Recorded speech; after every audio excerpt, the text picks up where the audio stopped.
Hi guys, welcome back to Finding Your Indie. I'm Bonnie Paulson, and I'm super excited to talk to you a little bit today about testing with attribution links. I didn't used to love this. In fact, if you ever heard me speak like pre-2024, I usually was like, hate them, don't use them, they're awful, don't use them. But the more data that we've been getting from the AMS ads and the attribution links themselves, the better they've been getting. And here's the situation that I really like. Number one, the tip would be to only use them in anything that is directing like to the .com store. If you're using them in an ad that targets like the four that I usually recommend, Australia, Canada, the UK, and the United States, you're going to have very inaccurate data because it only tracks the .com.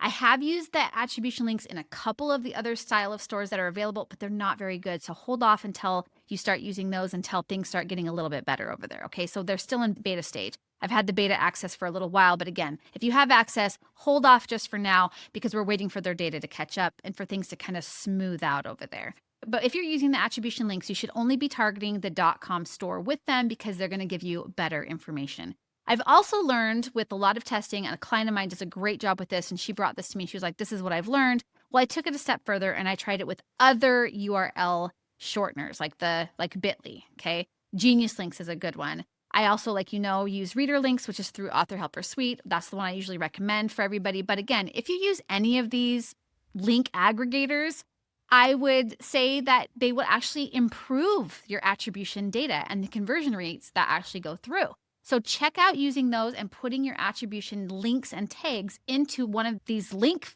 aggregator programs and see if that doesn't improve your information. It's pretty interesting. Outside of the author world, a lot of people use things like Cappy, and there's a thing called Strape.io. And it also, so you have like the back facing and you have the front facing, and they kind of interact with the Facebook and the Amazon, like all the things, okay? I don't love that when we're working with a store that's not ours, right? Like Amazon is not ours. We cannot put our pixel code on Amazon, which is okay. That's why we're using attribution links and whatever. However, you can sync and integrate your attribution tags inside of your Facebook ads. You can do that. It's just very difficult. There's also some things that we have that we're working on that where we will actually integrate the information and it will automate it and show you exactly what it is that you can be doing with your data to make it more efficient. That's one thing that I've been working on with getting myself more efficient for my clients to better improve our attribution testing.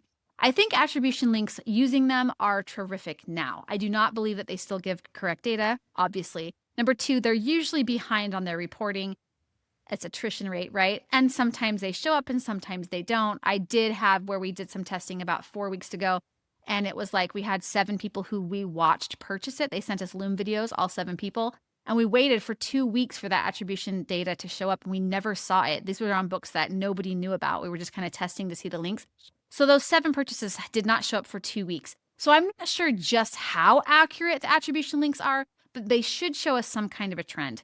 That does make it difficult though, because if you are testing your attribution links and you have them going to ads because you're trying to prove which ad is the best, it's not probably going to show you all of the information accurately. So there are ways that you could use these to pull back your testing or to improve your testing.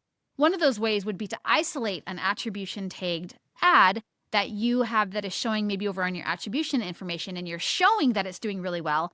Isolate that ad, give it a different link, and see just how well it's going to do. We have a lot of ad people out there suggesting that you go like with a very open audience. Or don't go with an open audience, just go with the advantage audience. You know, I don't love that. I'm usually all about making sure that you're identifying your audience. But as Facebook is moving more towards an advantage style and AI style audience of targeting, you do need to understand how to test. And you still should know, obviously, of course, how to still manipulate your audiences a little bit to have some control. Like you can still choose gender, age, and location at least. Because the last thing Facebook wants to do is say, oh, you only sell shoes in the US. We're going to make it so that we can actually target the UK. So they are not going to do that to you, but you need to learn how to actually target your audience and so that you can send your ads to the correct place. We are doing a lot of testing right now with a lot of those AI features, and that is so much fun. But again, you don't always want to use the features just because they're available. So I know that this is something that people are like, oh, I'm testing, which is great. But remember, the more variables that you include in your testing procedure, the more information you're going to have that's not always accurate. So try to keep your variables as limited as possible. Stick to one, stick to two. Here's an idea for how you can use your attribution links to process if you're just going to test for just an image. What I would do is I would do an image testing for 4 images using your blurb, a very common, very easy to use headline, something that just kind of states, like say rom-com, fun rom-com read, fun rom-com romance, fun rom-com novel on KU. Okay, very straightforward headline that doesn't kind of leave any questions, right? It's very, this is what you're getting. And then I would use your blurb, make sure it's formatted appropriately with great white space. We have videos about how to format ads in other things and other videos all over the place on our channel. So just go find those. But we also have a thing where I want you to think also, like if you're going to be doing contrast. So if you're like, I want to test 4 different image styles. I've got the blurb figured out. I've got the headline figured out. I'm going to use 4 different attribution links. So each one is going to get assigned. Make sure the naming is easy to understand over on the attribution side as well. So you're not just going like ATTR1, ATTR2.